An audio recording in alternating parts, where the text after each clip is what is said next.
We don't have any room for racists and bigots at this university. But that's the thing. We're not going to allow bigots on this campus.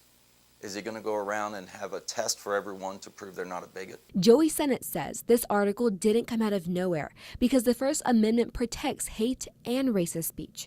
Sennett says the students that sang the racist chant didn't break any law and legally had the right to voice their opinions. Do that now when y'all make a change today. Regardless of who is offended by them, because that's how freedom of speech works. So under the U.S. Constitution, President David Boren had no right to censor them, but he did. Now, he's created a situation where he says, offensive language like that will not be allowed on campus. Where then does he draw the line? Who's going to be the arbiter of what is too offensive? But the racist chant wasn't sung on campus. It was said on a bus going to a private event. Think through the idea that universities are